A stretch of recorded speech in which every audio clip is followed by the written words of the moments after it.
Have you ever stopped to ask yourself, are you really in control of your life? The decisions you make, the thought you think, the emotions you feel, are they truly yours? Or are they the inevitable outcomes of a complex system of biology, environment, and causality? Welcome to a deep and unsettling exploration of one of the most controversial and misunderstood concepts in science and philosophy, the illusion of free will. Let us begin by defining what we mean by free will. At its core, free will is the belief that humans have the power to make choices that are not predetermined. It is the sense that when faced with a decision, like whether to have a coffee or tea, or whether to speak or stay silent, you could have chosen otherwise. This belief underpins our laws, our moral systems, and even our sense of self. But here's the question. Is that sense of freedom real, or is it just an illusion?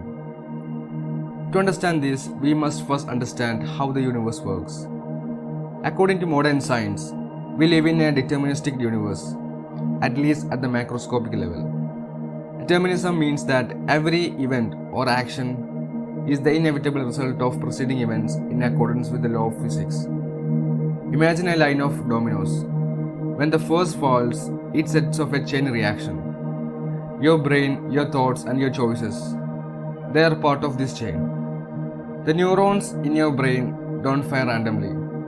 They fire due to electrical and chemical processes, which are influenced by genetics, experience, and environment. Every time you make a decision, it's not a spontaneous act of independent will. It's the outcome of a sequence that began long before you were born. In the 1980s, neuroscientist Benjamin Libet conducted a famous experiment. He asked the participants to move their wrist whenever they felt like it, and he measured the electrical activity in their brain. Here is what he found. The brain's motor cortex became active a full 300 milliseconds before the participant reported making the decision to move it. In other words, the brain had already decided before the conscious mind was aware of it. Subsequent studies have found similar results. Brain scanners can often predict a person's decision to 7 seconds before they become consciously aware of it. This strongly suggests that consciousness is not the originator of decision making, but more like a witness to decisions already made. Much of our behavior is driven by the subconscious mind. Our beliefs, habits, fears, desires. These are shaped by childhood experiences, societal conditioning, and even genetic predispositions. You might think you are choosing your career path or falling in love out of free will. But are you really? Or are these choices deeply influenced by things beyond our control? Consider how marketing affects your choices. Advertisers don't speak to your conscious mind. They bypass it and target your subconscious. They plant desires, fears, and identities. And yet you walk into a store and believe you freely chose the brand. Your genetic makeup plays a significant role in shaping who you are. Genes influence personality traits such as impulsivity, risk-taking, and sociability. Add to that your environment, the culture you grew up, the language you speak, the values taught to you, even the food you ate as a child. These factors converge to create the person you are today. Did you choose your parents, your culture, your body, your IQ? No. And yet, all of these factors influence your behavior and decisions. If you didn't choose these fundamental building blocks, how much credit can you really take for the choices that arise from them? So, why do we cling to the idea of free will? Because it feels good. It makes us feel powerful. It gives meaning to our efforts and achievements. If we believed everything was predetermined, we might fall into despair of nihilism. But perhaps, understanding the illusion of free will can have the opposite effect. It can lead to greater compassion. If people are truly not responsible for their flaws, if criminals are products of their genetics and environment, maybe we focus more on rehabilitation than punishment. Maybe we forgive ourselves more easily for our own mistakes. Closely tied to free will is the idea of the self, that there is a central I pulling the strings.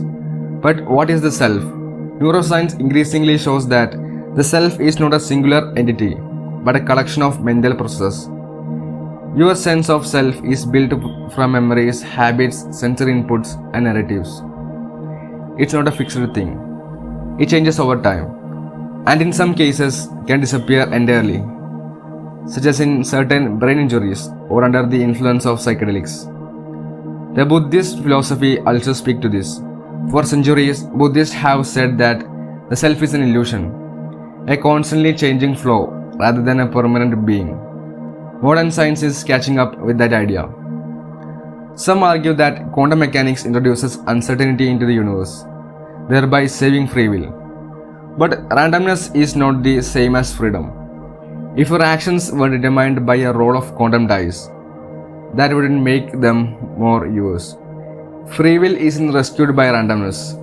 True freedom would mean that you are the author of your thoughts and decisions.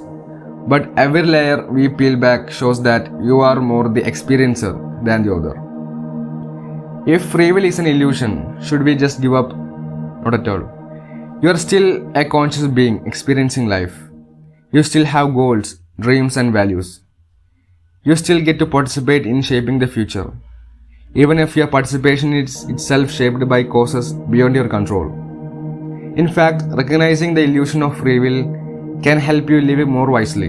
You can stop wasting energy blaming others. You can focus on building better systems, better environments, and better education. Because these are the real forces that shape the human behavior. There's a different kind of freedom. Not the freedom to do otherwise, but the freedom to understand. When you see clearly how your mind works, how decisions arise, you gain clarity. You stop identifying so strongly with every thought and emotion. You begin to see yourself not as the controller, but as a witness to the unfolding of consciousness. And that can be incredibly liberating. So the next time you find yourself making a decision, big or small, take a moment to reflect. Where did that decision come from? Was it truly yours? Or was it an inevitable result of billions of causes stretching back to the dawn of time? Understanding that your free will might be an illusion doesn't diminish you. It connects you more deeply with the fabric of reality. You are not isolated author of your life story. You are the story itself, unfolding moment by moment, just as it must. Thank you for watching. If this shook your perspective, good. Keep questioning, keep thinking. And that's where the real freedom lies. Thank you. Understand